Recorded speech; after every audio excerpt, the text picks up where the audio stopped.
Assalamualaikum warahmatullahi wabarakatuh. Selamat pagi semuanya, mahasiswa yang saya banggakan. Kita bertemu lagi di materi praktek statistik, yaitu di variabel dummy. Tapi judul di PPT saya, ini saya berikan judul regresi dengan data kualitatif yang ketiga. Jadi meskipun bab baru, tapi ini juga tidak lepas dari bab sebelumnya ya, bab-bab sebelumnya. Ketiga itu kita mulai dari yang kualitatif. Yang pertama adalah yang menggunakan data primer dari kuesioner dengan skala-skala, ada skala Likert, ada skala semantik dan sebagainya. Kemudian yang kedua kemarin kita bicara data kualitatif yang kedua, yaitu berkaitan dengan data kategori. Jadi misalnya jenis kelamin kita berikan kategori 1 untuk laki-laki dan 2 untuk perempuan, atau kebalikan, perempuan 1 kemudian laki-laki 2. Kalau ada 3 misalnya pendidikan ya pendidikan SMA 1, D3 2, kemudian S1 3 begini ya. Atau kebalik ya, terbalik. Itu yang kategori. Jadi menggunakan nilai angka yang dimulai dari 1 sampai dengan seterusnya tergantung jumlah data yang ada. Agak beda dengan itu ya, yaitu variabel dummy. Variabel dummy itu hanya ada dua yaitu 1 dan 0. 1 yang kemudian kita tetapkan misalnya untuk jenis kelamin kita putuskan 1 untuk laki-laki, maka yang lain itu dianggap 0 begini ya. Jenis kelamin yang lain yang perempuan 0. Atau kebalikan. Jadi pemberian 1 dan 0-nya termasuk saat saya menyampaikan mengenai kategori 1 dan seterusnya itu nilai angkanya itu hanya sebagai pembeda begini ya, pembeda. Ya, pembeda kalau 1 ini laki-laki 2 perempuan, sehingga boleh dibalik ya. Hanya ada beda kalau menggunakan dummy ini, nanti kita prosesnya harus ditetapkan ya. Kalau yang di kategori kemarin kan begitu kita menetapkan 1 untuk laki-laki yang 2 perempuan, sudah itu satu proses gitu ya. Tapi saat dummy kita harus membuat, karena kita juga harus merubah atau membuat kolom baru, di mana kemudian kolom pertama 1-nya sebagai laki-laki, kemudian yang 0 bukan laki-laki. Ya, kemudian yang kedua kita juga 1 untuk perempuan, kemudian 0 yang bukan perempuan. Ya. Nah, kenapa kemudian proses ini kita harus lakukan 2 kali? Kepentingannya adalah bahwa nanti saat di proses regresi, ya, kita tidak lagi menggunakan variabel bebasnya adalah kelompok kategorinya jenis kelamin misalnya, tetapi sudah melibatkan komponennya, elemen dari jenis kelamin ya. Kalau ada 2 berarti laki-laki perempuan, itu sudah ada data laki-laki sendiri, perempuan sendiri. Kalau berkaitan dengan pendidikan yang awalnya kemudian hanya pengelompokan misalnya variabel bebasnya misalnya ya pendidikan ya, maka kemudian saat menggunakan dummy, karena kita masing-masing misalnya yang dimulai dari 1-nya adalah SMA, kemudian 2-nya D3, 3-nya S1 ya. Itu kemudian berarti ada 3 kan? 3, maka kita buat satu-satu. 1 untuk SMA dan 0 untuk yang bukan SMA. Kemudian kita membuat kolom baru juga, variabel baru, 1 untuk D3 dan 0 untuk bukan yang D3. Lalu yang ketiga 1 untuk S1, kemudian 0 untuk yang bukan S1. Nah, kepentingannya apa tadi? Kepentingannya adalah nanti kita akan mendapatkan 3 variabel ini di dalam kolom yang berbeda, sekaligus nanti kita akan manfaatkan menjadi variabel bebas ini ya. Sehingga saat proses regresi tidak lagi menggunakan tingkat pendidikan, tapi sudah menggunakan komponen dari pendidikan, baik D3, baik SMA, D3 maupun S1 sebagai masing-masing. Tentu saja hasilnya lebih rinci. Nanti ada pembandingan antara komponen. Jadi laki-laki dengan perempuan bagaimana, antara pendidikan SMA dengan D3 dengan S1 bagaimana ya. Nah, kalau yang kategori yang kemarin yang model pertama ini general linear model ya, ini. Kemudian perumusan masalahnya sama untuk kategori maupun dummy. permasalahannya sama. Perumusan masalah termasuk nanti di hipotesisnya juga sama. Ya, contohnya ini ya. Kita menggunakan 3 data yaitu divisi, kemudian tingkat pendidikan dan skill kelamin. Perumusan masalah yang itu sama di antara kedua ini termasuk juga sama digunakan untuk semua regresi yaitu 1A, 2A, dan 3A. Apakah divisi berpengaruh terhadap kinerja? Apakah tingkat pendidikan berpengaruh terhadap kinerja? Jadi apakah X berpengaruh terhadap Y gitu ya. Kemudian apakah jenis kelamin berpengaruh terhadap kinerja? Pola ini sama. Polanya adalah antara X dengan Y begitu. Nah, kemudian perumusan masalah termasuk hipotesis yang lain yang bisa kita dapatkan ya dari penggunaan data kategori maupun data dummy ya, yaitu adalah apakah ada perbedaan Y antara komponen. Nah, ini sudah bicara komponen kan. Tidak lagi di kelompok besar tapi sudah di komponen. Kalau itu bicara mengenai dimensi berarti sudah ada misalnya di antara dimensi kualitas layanan tangible dengan empati gitu ya, dengan responsibility misalnya gitu ya. Itu sudah bisa dibedakan dan itu kita dapatkan dari regresi yang menggunakan variabel dummy ini. Nah, contoh itu adalah di 1B, 2B, dan 3B. Apakah ada perbedaan Y? Kuncinya ada perbedaan Y antara masing-masing X. Apakah ada perbedaan Y di antara masing-masing X? Apakah ada perbedaan kinerja? Kalau Y-nya kinerja antara Solo, Sragen, Klaten, dan Jogja di dalam kategori divisi. Kemudian yang nomor 2, apakah ada perbedaan kinerja? Kalau Y-nya kinerja antara yang berpendidikan SMA, D3, dan perguruan tinggi atau S1 sebagai komponen dari kategori tingkat pendidikan. Lalu yang ketiga, apakah ada perbedaan kinerja Y antara laki-laki dan perempuan sebagai komponen dari kategori jenis kelamin. Ya, datanya ini kemudian dengan menggunakan general model kemarin ya, kita mendapatkan hasil seperti ini. Ya. Nah, di hasil output dari menggunakan kategori maupun menggunakan dummy ini ada satu nilai yang hilang ya. Satu nilai hilang ini adalah sebagai pembanding. Dan kita lihat di kolom pertama ya, itu bukan tingkat pendidikan secara umum, tapi sudah mulai pendidikan 1, pendidikan 2, ketiga.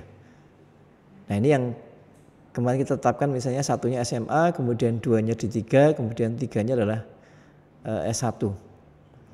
Di sini di kolom beta, di kolom kedua itu pendidikan 3 0. Ya, 0. Itu artinya apa? Nanti kita membandingkan komponen yang lain dibandingkan dengan komponen ini. Karena yang muncul pendidikan 1 dan 2, maka nanti kita membandingkan antara pendidikan 1 dengan 3. Pendidikan SMA dibandingkan dengan S1. Yang kedua pendidikan D3 dibandingkan dengan S1. Ya. Yang dibandingkan apa? Nilai Y-nya. Nilai Y-nya. Ya. Kalau mengenai hasil regresi yang berkaitan dengan pengaruh itu bisa dilihat di kolom signifikansi. Tentu saja kriterianya adalah kalau di bawah 0,05 ya maka berarti nilainya tidak signifikan, tidak berpengaruh. Tapi kalau di bawah 0,05 ya, kalau di atas 0,05 tidak berpengaruh, tapi kalau di bawah 0,05 itu berpengaruh. Nah, di sini kebetulan dua-duanya berpengaruh karena pendidikan 1 0,01, pendidikan 2 0,04. Bagaimana dengan yang hilang? Yang tidak ada angkanya, yang tidak ada angkanya kan sebagai pembanding, itu diasumsikan bahwa dia juga signifikan. Nah, signifikan. Ya. Terus kemudian ini kesimpulan signifikan itu kan menjawab di perumusan masalah satu tadi ya, di posisi pertama tadi ya. Perumusan masalahnya tadi kan ini. Apakah tingkat pendidikan berpengaruh terhadap kinerja? Begitu kita lihat signifikansinya, kalau di bawah berarti tingkat pendidikan berpengaruh terhadap kinerja. Karena sudah ada komponen di masing-masing, berarti uraiannya bisa pendidikan SMA berpengaruh terhadap kinerja. Pendidikan di D3 berpengaruh terhadap kinerja mereka. Pendidikan S1 berpengaruh terhadap kinerja mereka. Jadi harus satu-satu. Karena sudah terbagi menjadi 3 komponen. Sedangkan perumusan yang ke B, baik 1A, 2B dan 3B ya. Itu muncul di ini di kolom betanya ya. Yaitu tapi ini tetap kita mendasarkan kepada signifikan. Kalau ternyata hasil yang pertama tidak signifikan, maka kesimpulannya hanya menyebutkan ada perbedaan. Tidak ada perbedaan Y antara masing-masing komponen di dalam satu kategori. Tapi kalau signifikan kita selain menjelaskan bahwa ada perbedaan Y antara di masing-masing komponen dari satu kategori, juga sekaligus menjelaskan mengenai nilainya. Nah, kita lihat di sini misalnya ya, untuk yang SMA dengan S1 ya, karena S1 itu tadi kan 0, berarti pembandingnya dengan S1. Ya, nilai SMA di situ minus 131,667. Berarti bahwa perbedaan Y atau kinerja antara SMA dengan S1 lebih sedikit SMA 131 unit di bawah perguruan tinggi. Kemudian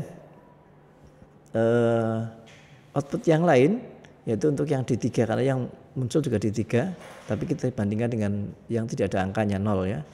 Dengan S1 nilainya juga minus 129. Berarti ini lebih sedikit 129 unit dibandingkan dengan mereka yang berpendidikan S1 ya. Nah, contoh yang lain untuk yang hasil yang tidak signifikan ya.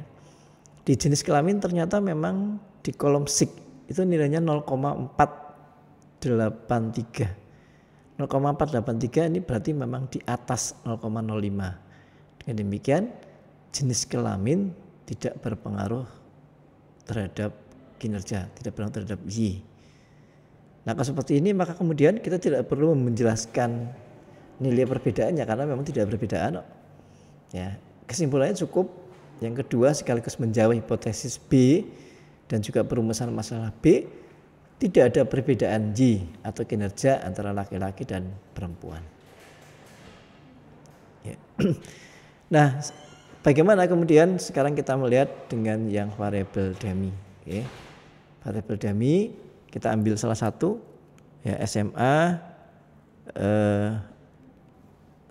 dan bukan SMA 0. D3 1 bukan D3 0, perguruan tinggi 1 dan yang berarti D3 0. Ini kita harus satu-satu. Jadi ada 3 langkah ya, artinya masing-masing di komponen harus kita buat variabelnya.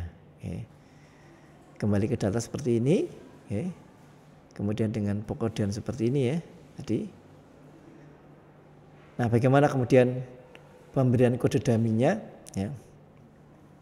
Kita akan memberikan nilai dummy ya. Kita buka di atas, di menu atas transform record into different variable ya.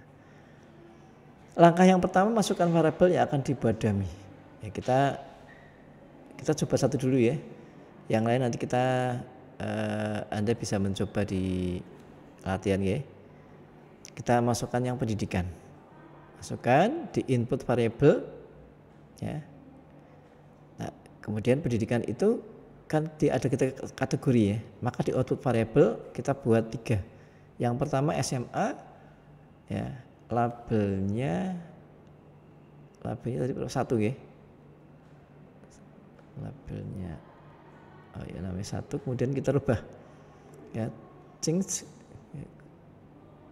Sehingga pendidikan SMA kita mulai buat ya, kemudian klik Alt and New Values untuk pemberian kode dummy. Nah, Alt and New Values ini muncul karena data yang kita buat itu sudah kita buat sebelumnya adalah dalam kategori 1 sampai dengan seterusnya, sehingga tidak ada nilai 0 ya. Tapi kita harus berubah mulai 1 dan 0 baik untuk SMA, kemudian 1 dan 0 untuk D3 maupun 1 dan 0 untuk S1. Saat pertama tadi SMA 1, kemudian D3-nya 2, kemudian 3-nya adalah S1. Ya. Sehingga nanti saat kemudian kita misalnya memberikan nilai dummy untuk SMA, karena awalnya nilainya 1, itu tetap 1, yang lain jadi 0. Saat nanti untuk D3 pada awalnya 2 tadi ya, pada saat awalnya 2 kita rubah menjadi 1. Ya, 1 dummy, kemudian yang lain jadi 0. Yang bukan D3 jadi 0. Kemudian yang ketiga untuk S1 itu perguruan tinggi, S1 itu tadi 3 ya. kategori biasa 3 itu dirubah jadi 1 karena harus dummy 1 dan 0.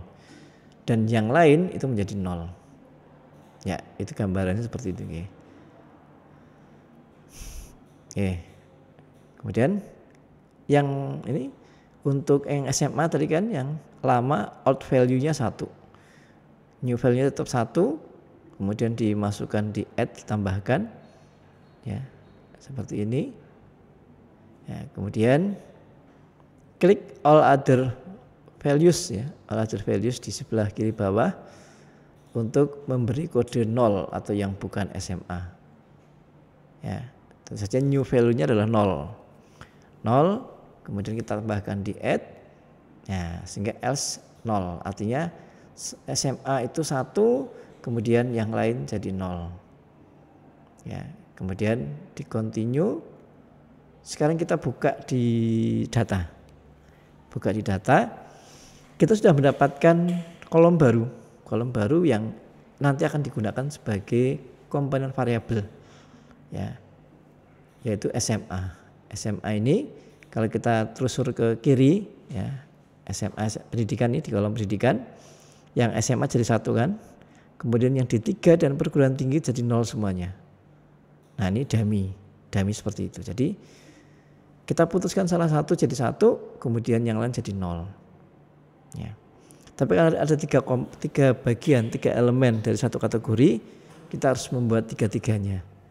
Ditetapkan 1 dan 0, 1 dan 0 seterusnya. Ya. Oke, untuk SMA ya sudah bisa dibuat kolomnya. Sekarang kita lanjut untuk yang D3. Untuk yang D3 ya, maka kemudian kembali ke ini tadi ya, transform tadi ya, transform. Kemudian numerik variabelnya ya, kita ganti dari SMA menjadi D3. Maka di output variable ya, kita ketik D3 lalu di change ya. Nah, ini nih, mohon maaf ini ya. Ini di change diganti sehingga di pendidikan sudah muncul D3. Lalu kita menetapkan nilai baru untuk dummy ya. Dummy-nya sekarang kan berarti D3 jadi 1. Sementara saat awal pengkategorian D3 adalah 2. Sehingga kemudian saat kita mengetik old and new values, old-nya kan 2. Kemudian new values-nya 3. Dimasukkan di add. Kemudian kita akan mengenolkan yang lain sehingga all other values untuk variabel SMA dan yang S1 ya. Tentu saja new value-nya adalah 0. Value-nya 0 dimasukkan di add, kemudian continue ya. Continue, kembali ke data, kita sudah mendapatkan kolom baru sekaligus variabel D3. Kita lihat yang D3 yang 1 itu hanya yang D3 saja ya, sebelahnya D3. Sementara untuk yang SMA dan perguruan tinggi jadi 0 semuanya. Ya. Lalu yang ketiga tentu saja untuk yang S1 ya, S1. Tapi di contoh saya sudah terlanjur pakai perguruan tinggi. Ini harusnya S1 ya. S1 numerik variabelnya pendidikan masih.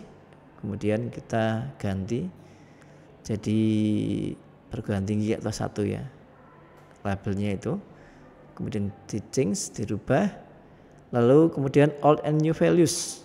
outnya tadi kategorinya 3, kita rubah menjadi 1 ya, karena kita menetapkan didaminya sekarang di kelompok pendidikan S1 ya. Lalu all other values-nya tentu saja yang SMA dan 3 dijadikan 0 ya, dimasukkan di add ya. Nah ini yang 3 jadi 1, kemudian yang else yang lain jadi 0. Lalu continue, kembali ke data. Sekarang kita sudah mendapatkan kolom baru dari kategori perguruan tinggi atau S1 ya. Nah ini yang kemudian tadi saya sampaikan bahwa pemberian dummy ini agak berbeda dengan kategori ya. Kalau kategori kita tetap menggunakan kelompok jenis kelamin. Tapi saat dummy kita harus membuat kolom baru berdasarkan jumlah dari kategori yang ada. Nah kebetulan di pendidikan ini kan ada 3. Saya ambilnya di pendidikan karena kalau jenis kelamin hanya 2 ya, kita nggak bisa melihat 2 hanya sepertinya hanya dibolak-balik ini ya. Tapi kalau 3 dengan 4 ya memang harus dibuat semuanya. Dan fungsinya apa? Fungsinya tadi sampaikan bahwa yang akan kita regress adalah bukan lagi di variabel jenis kelamin, tapi sudah di elemen di kategori jenis kelamin, yaitu kolom SMA, kolom D3, kolom perguruan tinggi. Tentu saja dengan Y-nya adalah kinerja. Ya. Sehingga sekarang kita mulai analisis regresi linear antara pendidikan dengan kinerja. Sama, masing-masing kemudian regresinya menghubungkan variabel pendidikan dengan kinerja. Meskipun yang kita masukkan sudah komponen. Ya. Tapi ada kelebihannya karena kemudian kita bisa melihat apakah masing-masing komponen itu yang kontribusinya lebih besar yang mana, yang pengaruhnya lebih besar yang mana, yang dominan yang mana, ya. Ya, begitu kemudian kita saat menulis regresi diminta memasukkan variabel dependen dan independen, ya. Yang dependen kinerja, kemudian yang independen tidak lagi pendidikan tetapi SMA, D3, perguruan tinggi kita masukkan ke sana. Kemudian proses yang statistik plot shift itu sama ya dengan yang sebelumnya. Nah, kita lompati saja, kemudian kita langsung ke OK. Nah, outputnya seperti ini. Ya, output seperti ini ya. Dan ada satu yang tetap hilang ya. Sama seperti pengganti kategori. Ya, ada satu yang tidak muncul di sini, yaitu S1. S1 nggak muncul di sini ya. Yang muncul hanya D3 dan perguruan tinggi. Ini artinya apa? Nanti kelompok yang lain yaitu D3 dan perguruan tinggi, yang yang hilang adalah SMA, mohon maaf ya, SMA. Nanti kita bandingkan dengan yang SMA, D3 dengan SMA, perguruan tinggi dengan SMA. Ya. Yeah. Di kolom signifikansi nilainya adalah 0,945. 945 itu berarti di atas 0,05 ya. Sehingga kesimpulannya D3 tidak signifikan berpengaruh terhadap kinerja. Ya. Kemudian yang perguruan tinggi 0,01, 0,001. Itu jelas di bawah 0,05. Dan demikian untuk pendidikan perguruan tinggi atau S1 berpengaruh signifikan terhadap kinerja. Ya. Nah, kesimpulan yang untuk perumusan masalah yang B, ya B, apakah ada perbedaan kinerja antara masing-masing komponen? Tentu saja kita melihat dari kesimpulan signifikan tadi. Ya, karena D3 tidak signifikan, maka kesimpulan kedua adalah tidak ada perbedaan kinerja antara D3 dengan SMA. Itu saja. Ya. Sementara untuk yang pendidikan S1 karena berpengaruh signifikan, maka kesimpulannya adalah ada perbedaan kinerja SMA dengan perguruan tinggi, ya, di mana perguruan tinggi atau S1 itu nilainya adalah 131, berarti lebih banyak, lebih besar di atas kinerja SMA. Ya. Nah, metode yang dummy dengan metode kategori biasa itu masih ada kaitannya. Meskipun outputnya agak berbeda, tetapi kesimpulannya sama. Hanya ada satu kelebihannya tadi ya. Kelebihannya bisa kita lihat di masing-masing ya. Kalau termasuk juga kalau kelebihan bisa didapatkan, tapi kalau kemudahan bisa dipilih, silahkan. Sebagai suatu alternatif metode, Anda bisa memilih metode mana yang Anda pahami dan lebih mudah. Ya. Kalau di hasil dummy tadi yang tabel atas ya, tabel atas. Perguruan tinggi dengan SMA tadi nilainya adalah lebih tinggi, pendidikan tinggi 131,607 unit. Ya. Kalau kita lihat di tabel parameter estimate hasil regresi menggunakan kategori, ya, itu nilainya untuk pendidikan 1 minus. Jadi kan SMA lebih sedikit 131 dibandingkan dengan perguruan tinggi. Sama kan? Sama. Ya. Hanya kalau kita lihat tadi, kalau saat menggunakan yang kategori biasa, ya, kita hanya mendapatkan bahwa di sini semua tingkat pendidikan signifikan ya. Tapi ternyata saat kita menggunakan dummy ada satu yang nggak signifikan, D3 nggak signifikan ini, ya kan, nggak signifikan. Jadi ada hasil yang lebih rinci ternyata kalau kita menggunakan dummy. Oke. Nanti yang lain juga sama ya, sama untuk yang langkah 2 dan ketiga, ini jenis kelamin ya, sama. Prosesnya Anda bisa pelajari, ya. Sama ya. Ya. Nah, untuk output dengan jenis kelamin, ya kita lihat di signifikasinya 0,483. Ya. Ini berarti memang jenis kelamin tidak signifikan, ya, khususnya untuk yang perempuan tidak signifikan ya, terhadap kinerja. Nah, karena memang signifikan, maka kesimpulannya cukup menjelaskan tidak ada perbedaan G, tidak ada perbedaan kinerja antara perempuan dengan laki-laki. Ya. Itu yang bisa saya sampaikan berkaitan dengan penggunaan variabel dummy atau data kualitatif, ya, data kualitatif dengan pemberian 1 dan 0. Oke, terima kasih. Selamat pagi. Wassalamualaikum warahmatullahi wabarakatuh.